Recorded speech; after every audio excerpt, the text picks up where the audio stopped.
statement of Bella Pontemercy regarding her childhood and subsequent experiences with the entities. Statement given 9th of February, 2011. Statement recorded by Gemma McIntyre. Statement begins. Everyone says I stare too much. They always scramble to apologize when I tell them I'm blind. I can't see them. I don't know I'm staring. What they don't know is that just because I'm not staring doesn't mean something else isn't.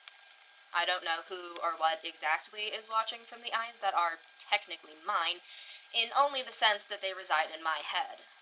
I do not own them, nor do they own me. They are simply there, like so much else.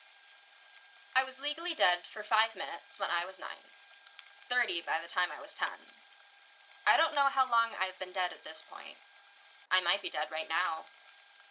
I think that was the point. My parents would be proud of themselves, if they were still alive. I was never destined to be a normal person. My parents each had their own experiences with those things outside of our world, and became obsessed with the idea of harnessing these greater beings. They only chose to have me so that I could be their guinea pig, so they could shape me into a vessel for the powers they wanted so badly to attain and control. I never even had a chance. I don't know whose eyes these are. I never got to ask. I don't know if I ever had eyes of my own. I must have. But I don't now. Whatever once lived in my eye sockets is gone, replaced by these things that provide me nothing but take all the same. I don't know how I'm writing this statement if I cannot see. I don't know if I'm actually writing what I intend to, but I am. Somehow I am. I should get to the actual story instead of waxing melancholic poetry. Apologies for my hesitation. I don't like reliving these experiences. My name is Bella Pontemercy. I work in artifact storage. I haven't always worked in artifact storage. I feel like some people at the Institute have always worked at the Institute. They don't quite feel like real people with real lives. Just stand-ins. Filler. I'm not filler. I have a story, and I'm giving it to you. I was only a few months old when I received the eyes I have now. That was the first mark I received. I'm told they're green. I'm told they're unsettling. Once, someone compared them to leaves in the forest on a sunny day. That compliment makes me wish they were mine. The second mark was from a spider bite when I was 2. Of course, my parents tried to do it sooner, but it's hard to traumatize a baby and not kill it. I think I might have had siblings at one point. If I did, they're gone now. Back on track. I was 2, and they'd been trying to get spiders to bite me all week long. This one wasn't even one of theirs. It was just a random spider that got into my room at night and bit me.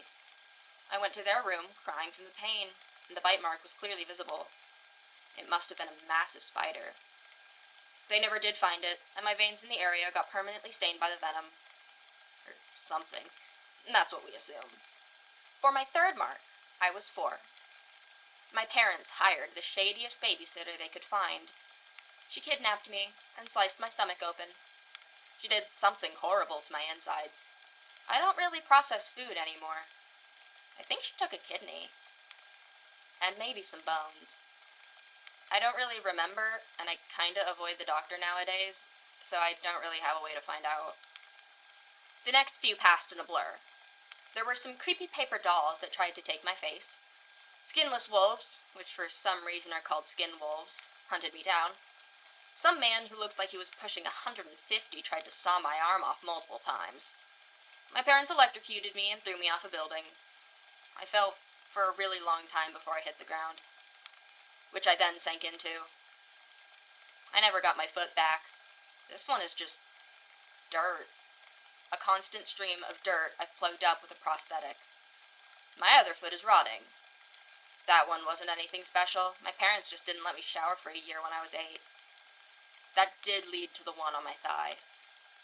There was a wound that got infected, and I somehow got it into my mind that I could carve it out.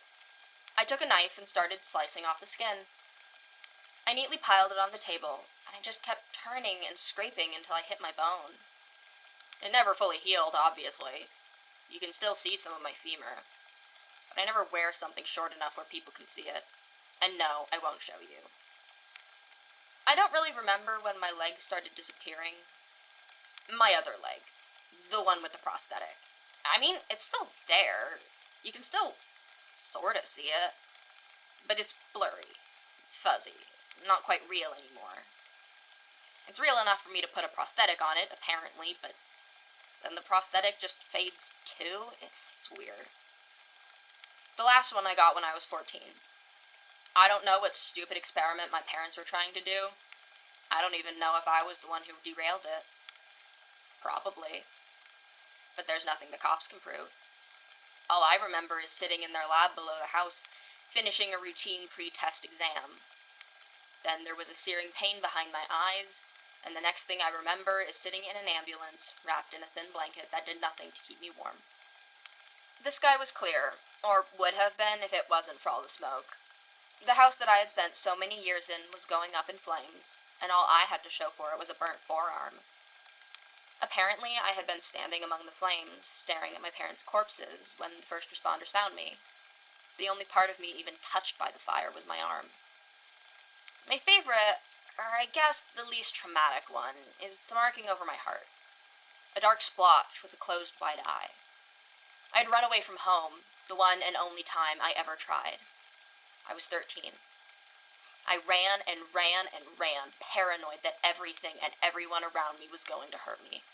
The street lamps were far too bright. The headlights of the cars blinded me. Even the sliver of moon was unbearable. I closed my eyes as tight as I could and didn't stop running. I should have hit something. I should have. But I didn't. Instead, when I opened my eyes, there was nothing. Absolute darkness greeted me. And for a while, I didn't know.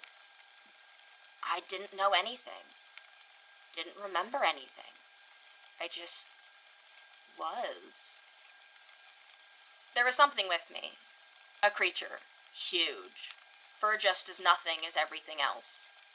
It laid there with me. I think it wanted to take my eyes. But before it had the chance, I was rudely yanked away.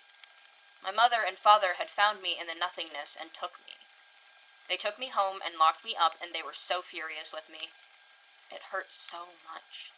The things they did to me hurt. And now I am here. Scarred and marked by things beyond our understanding. Things I do not want to understand. But I still want to be close. Close enough to touch. Close enough to keep. That's why I work here, in artifact storage.